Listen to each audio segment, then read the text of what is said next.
बच्चों देखते हैं कक्षा 10वीं दूसरी इकाई है पाठ 7 महिला आश्रम। लेखक है काका कालेलकर। प्रिय सरोज, जिस आश्रम की कल्पना की है उसके बारे में कुछ ज्यादा लिखूं तो बहन को सोचने में मदद होगी। आश्रम यानी महिलाओं के लिए रहने का स्थान। मदद होगी। आश्रम यानी घर, उसकी व्यवस्था में या संचालन में किसी पुरुष का संबंध न हो। उस आश्रम का विज्ञापन अखबार में नहीं दिया जाए।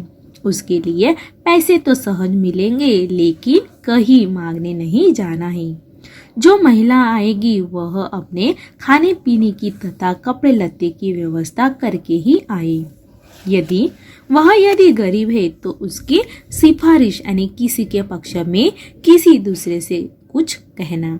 सिफारिश करने वालों लोगों की खर्च पक्की व्यवस्था करनी चाहिए। पूरी पहचान और परिचय के बिना किसी को दाखिल नहीं करना चाहिए। दाखिल हुई कोई भी महिला आए जब चाहे तब आश्रम छोड़ सकती है। आश्रम को ठीक न लगे तो 1 या 3 महीने का नोटिस देकर किसी को आश्रम से हटा सकता है, लेकिन ऐसा कदम सोचकर लेना होगा। आश्रम किसी एक धर्म से चिपका नहीं होगा। सभी धर्म आश्रम को मान्य होगी। अतः सामान्य सदाचार ने अच्छा आचरण, भक्ति तथा सेवा का ही वातावरण रहेगा। आश्रम में स्वावलंब हो सके तो उतना ही रखना चाहिए।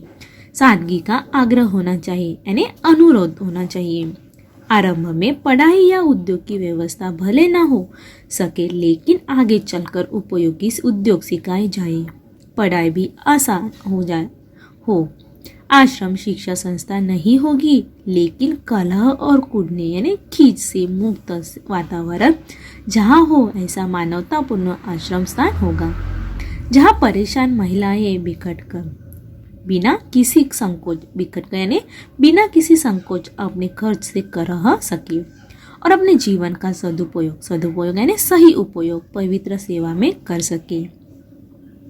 पवित्र यानी शुद्ध निर्मल मन।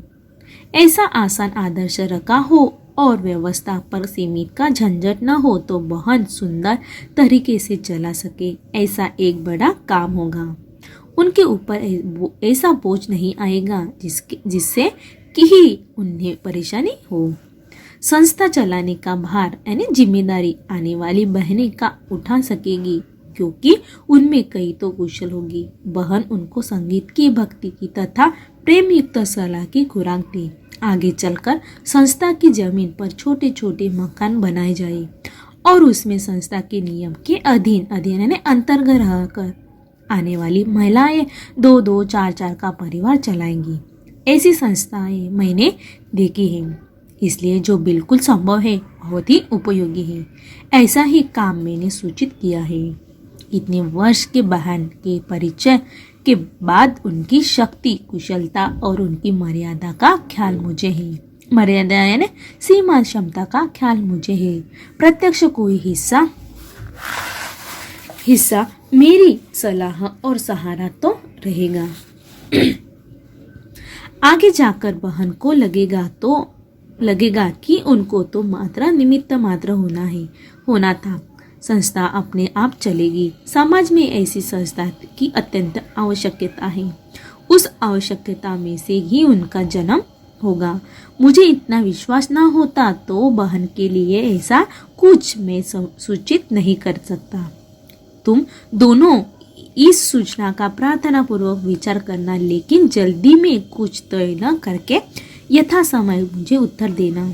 बहन यदि का कहे तो सभी से आगे का विचार करने लगूंगा। यहाँ सर्दी अच्छी है, फूलों में गुलदाउदी क्रिस्मस बाहर में है। उसकी कलियां महीनों तक खुलती ही नहीं, मानो भारी रहस्य की बात पेट में भर दी हो और हाथों को सीकर बैठी हो गई। जब खिलती है तब भी एक एक पंखुड़ी करके खिलती है। वे टिकते ही बहुत, गुलाब भी खिलने लगे हैं। कोसमोस के दिन गए, उन्होंने बहुत आनंद किया। जिनिया का एक पौधा रास्ते के किनारे पर था, जो आए सो उनकी कली तोड़ी। फिर मैंने इस बड़े पौधे को वहां से निकालकर अपने सिरहाने के पास लगा दिया। सिरहाने ने चारपाई में सिर की ओर का एक भाग। फिर इसने इतने सुंदर फूल लिए, इसकी आंखों मानो उत्कंठा से बोलती हो ऐसे लगती। 2-1 महीने फूल देखकर अंत में वह सूख गया। परसों ही मैंने उसे विदा हटा दी। प्रिय सरोज, तुम्हारा 16-18 तक लिखा हुआ पत्र आज भी मिला। इस महीने में मैंने इन तारीखों को एक पत्र लिखे हैं। तारीख 1, 9, 15 और 14 आज लिख रहा हूँ। अब तुमको हर सप्ताह में लिखूंगा ही। तुम्हारी तबीयत कमजोर है, तब तक चिरंजीव हैरान मुझे पत्र लिखेगी तो चलेगा। मुझे हर सप्ताह एक पत्र मिलना ही चाहिए। पूज्य बापूजी चाहते हैं तो हिंदू मुस्लिम एकता के लिए मुझे अपनी सारी शक्ति उर्दू सीखने के पीछे खर्च करनी चाहिए। तुमको मैंने एक संदेश भेजा था कि तुम उर्दू लिखना सीखो, लेकिन अब तो मेरा एक ही संदेश है, पूरा आराम लेकर पूरी तरह ठीक हो जाओ। तारों के नक्शे बनाने के लिए कंपास बॉक्स की मांग कर रखा है, लेकिन अब तक कुछ हो नहीं पाया है। मैंने अपने फूल के गमले अपने पास से निकाल दिए हैं, सारे क्रोटन को ही रहने दिया है। सबको काका का सप्रेम सुभाषित काका कालेलकर ग्रंथावली से।